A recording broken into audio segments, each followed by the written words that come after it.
और इंग्लैंड दौरे को लेकर टीम ऐलान, मुंबई में बीसीसीआई की चयन समिति की बैठक में फैसला।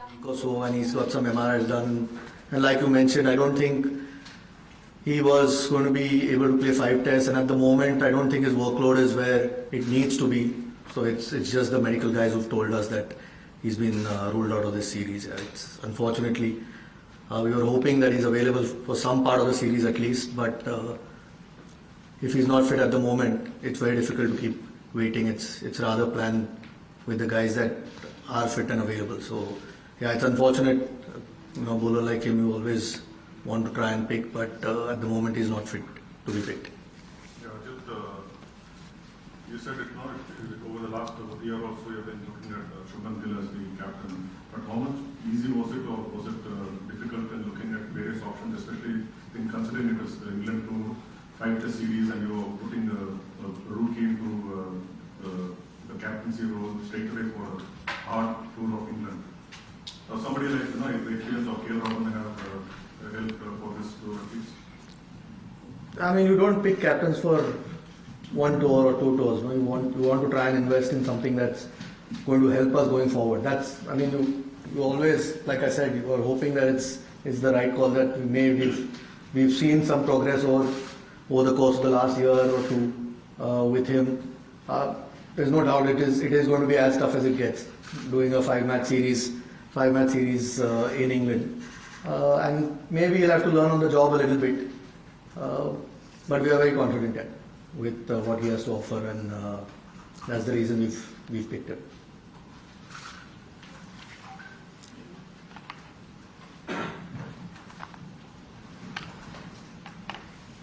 Ajay, was it the toughest selection committee for you ever since you took over as the chairman of selectors, considering the fact 2 of the legends had just retired? And did you expect that, or how was that retirement and that the kind of void they are leaving? Was it so difficult to think about future and all that? Could you just elaborate on that? Yeah, it's when guys like that retire, it's always going to be big holes to fill. Ashwin retired a few months back as well, so those 3 guys are stalwarts of our cricket. It's always difficult. One way of looking at it is it's an opportunity for someone else. They've left a legacy behind. Obviously I've had conversations with both of them over the last couple of months. Virat obviously reached out early April and said he wants to finish. We've seen him sort of give 200% every ball that he plays, even when he's not batting or he's in the field. He probably felt that he had given everything that he had, and if he can't keep up to the standards that he set himself over the years and how good he's been, and maybe it was time for him. It's come from him. You've got to respect that.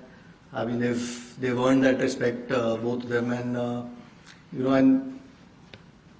as all great players are, the one thing they are is they're true to themselves, and he was in that conversation. So you've got to respect that. I think we'll obviously miss. When you've got a guy who's played 123 test matches, 30 test hundreds, it's going to be tough to fill. It's an opportunity for someone else, but he's shown what needs to be done to succeed at this level.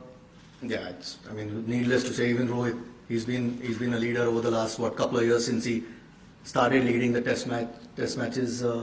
It's a new cycle, so it's an opportunity to build something for us as well. But there's no doubt. That's why I think we've got to show them the respect that they've earned instead of speculating too many things. It's sometimes a personal call with players, and you've got to respect that. And like I said, their performances over the years have shown the amount of games that they've won for India. It's someone else's chance now, but there's no doubt we'll miss them. All 3 of them, and Shami really. He's again in Test cricket. He's been incredible. So 4 guys like that not being part of your squad is going to make it a little bit tougher, but it's an opportunity for other guys. Hi, what's the status of Bumrah? Is he fit for all the 5? What's the status of Bumrah? Is he available for all the 5 games, or what's the workload constant going forward? I don't think he'll be available for all 5 tests. As far as, again, the physios and the doctors have told us, whether it's 4 or 3 I think we'll see how the series goes and how his body can take the workload. Needless to say, how important he is. So even if he's fit for whether it's 3 or 4 tests, I think he's going to win us a few test matches. Yeah. So we're just glad that he's fit, and that little setback that he had in Australia wasn't too bad, and he's back playing.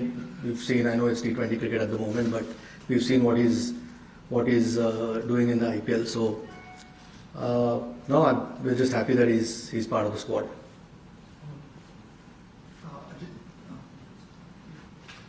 Thanks for elaborating on the Kohli and Rohit bit and putting an end to all the physical duties. Very much regard to the Tarun and the squad. How challenging was it to actually overlook someone like, or prefer Tarun over someone like Sarfraz, who was around but didn't get an opportunity in Australia? What sort of a signal does it send to the larger pool of? England दौरे के लिए Indian team का ऐलान, test team का ऐलान। मुंबई में BCCI की चयन समिति की बैठक में फैसला। इंग्लैंड के खिलाफ 5 टेस्ट मैचों की सीरीज के लिए टीम का ऐलान और टीम के कप्तान बनाए गए हैं शुभमन गिल। भारतीय टीम का ऐलान, शुभमन गिल कप्तान है और उप कप्तान ऋषभ पंत बताए जा रहे हैं। ज्यादा जानकारी लेंगे एसोसिएट एडिटर नरेश शर्मा हमारे साथ न्यूज रूम से जुड़ गए हैं। नरेश जी, टेस्ट टीम का ऐलान कर दिया गया है, शुभमन गिल कप्तान, औसत 35 का बताया जाता है। कितना बड़ा फैसला इसे मान रहे हैं टेस्ट टीम के लिहाज से? देखिए, जब रोहित शर्मा ने संन्यास लिया था, उसके बाद विराट कोहली भी, उन्होंने भी टेस्ट क्रिकेट को अलविदा कह दिया था, तो सबसे ज़्यादा नज़र इस बात को लेके थी कि अब टीम इंडिया की कमान कौन संभालेगा। वह टीम इंडिया जो लगातार शानदार प्रदर्शन कर रही थी, जिसने अपना दबदबा कायम किया था और जिसके तमाम जो खिलाड़ी है वो एक कह सकते हैं अपनी जगह पे एकदम मजबूती से डटे थे। तो ऐसे में अब उनकी जगह कौन लेगा? देखिए, टीम का अनाउंसमेंट होना था, इंग्लैंड दौरे पे जाना है, ये तो एक साधारण सी बात है, लेकिन इंतज़ार इस बात का था कि आखिर जगह किसको दी जाएगी। क्या शुभमन गिल को दी जाएगी, क्या बुमराह को दी जाएगी? ये 2 बड़े दावेदार थे जिनको लेकर लगातार चर्चा थी। लेकिन आज जब सिलेक्शन कमेटी की मीटिंग हुई है बीसीसीआई हेडक्वार्टर में, अजीत आगरकर को अभी हम सुन रहे थे, तो आखिरकार शुभमन गिल जो है उनको अब ये कह सकते हैं कि एक नई जिम्मेदारी दी गई है।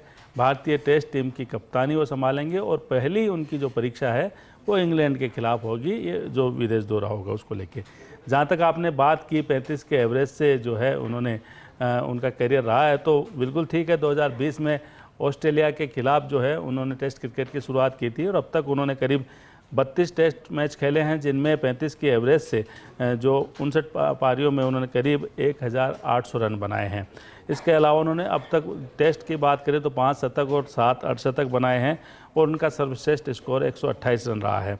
उन्होंने जो T20 जो मैच है उन्होंने ज़रूर जो 5 T20 मैचों में अब तक कप्तानी की है।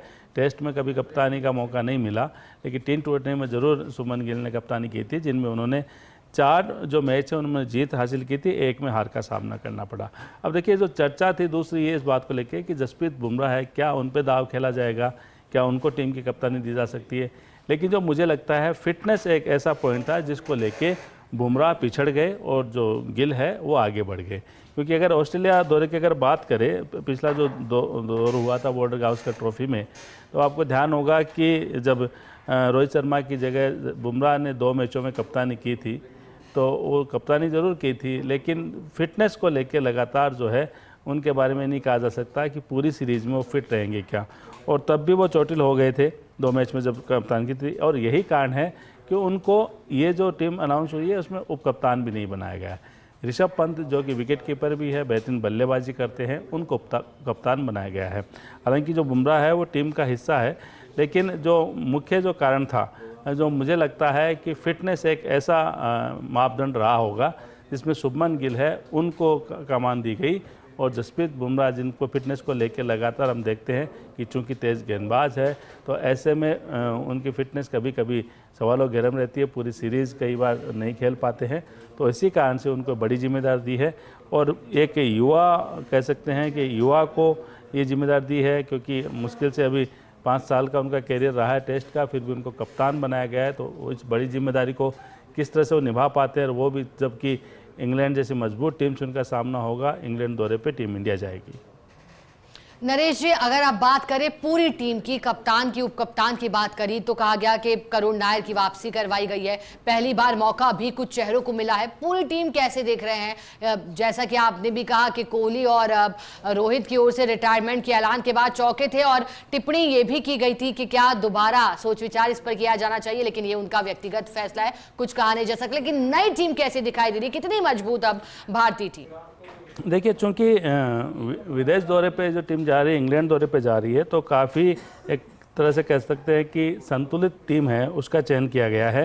न केवल शुभमन गिल और ऋषभ पंत है, अगर यशस्वी जायसवाल की बात करें, अगर बल्लेबाजी जो पूरी तरह से मजबूत रखी गई है, केएल राहुल को लिया गया है, साई जो सुदर्शन उनको लिया गया है, अभिमन्यु, करुण नायर, नीतीश रेड्डी और रविंद्र जडेजा के रूप में ऑलराउंडर है वो यहाँ शामिल है।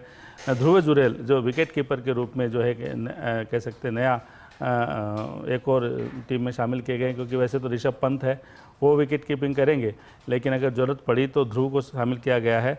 वाशिंगटन सुंदर है, वो टीम का हिस्सा है। शार्दुल ठाकुर है, जसप्रीत बुमराह है, मोहम्मद सिराज है, प्रसिद्ध कृष्णा है। इसके अलावा आकाशदीप, अर्शदीप और कुलदीप यादव। तो स्पिनर के रूप में अगर बात करें, कुलदीप यादव है, उनको लिया गया है। और जो जसप्रीत बुमराह, मोहम्मद जो सिराज है, तेज़ गेंदबाजी संभालेंगे। तो एक तरह से कह सकते हैं कि इस तरह का कॉम्बिनेशन रखा गया है कि बेहतरीन बल्लेबाजी और अच्छी ओपनिंग मिले, और विकेट कीपर मजबूत ऋषभ पंत के रूप में है। मध्य क्रम में ऑलराउंडर्स को रखा गया है, रविंद्र जडेजा है, जसप्रीत बुमराह है, जिनको कह सकते हैं एक तरह से गेंदबाजी कमान संभालेंगे। तो कोशिश ये रखी गई है कि एक संतुलित टीम हो और वहाँ की जो परिस्थितियाँ हैं उन परिस्थितियों के अनुकूल जहाँ भी विकल्प मिले, जिस तरह की जो मैच की कंडीशन हो उसके अनुसार जो टीम का कॉम्बिनेशन बन सके, ये तमाम चीज़ें देख के और खिलाड़ियों के फिटनेस को देख के टीम का चयन किया गया है। और मुझे जो लगता है कि ये जो टीम है एक कह सकते हैं युवा जोश के साथ ये टीम जो घोषित की गई है, जिसमें कप्तान हालांकि नए हैं, तो ऐसे में तमाम खिलाड़ियों के साथ किस तरह से उनका कॉम्बिनेशन रहता है, कोऑर्डिनेशन रहता है, उसके अनुसार जो है वो एक तरह से वो भी उनकी परीक्षा है। साथ में चूँकि उनका पहला कप्तान, हालांकि बल्लेबाजी का उनका रिकॉर्ड अच्छा रहा है, लेकिन कप्तान के रूप में उनकी पहली परीक्षा होगी। और जब कप्तानी का भार आता है तो दबाव भी रहता है, तो उस दबाव को किस तरह से गिल है वो झेल पाते हैं, और उन पे जो भरोसा दिया है चयनकर्ताओं ने, उस भरोसे को कैसे कायम रख पाते हैं, ये भी देखना होगा। बिल्कुल नरेश जी, और जीवन मृत्यु के साथ बदलाव भी एक सत्य, और बदलाव के दौर से टीम इंडिया गुजर रही है, और अब कप्तानी शुभमन गिल को सौंपी गई है। निगाहें सबकी रहेगी, पहला टेस्ट जब विराट और रोहित के बिना खेला जाएगा तो फिर कैसा रहेगा। बहुत शुक्रिया नरेश जी आपका साथ जुड़ने के लिए, जानकारी के लिए।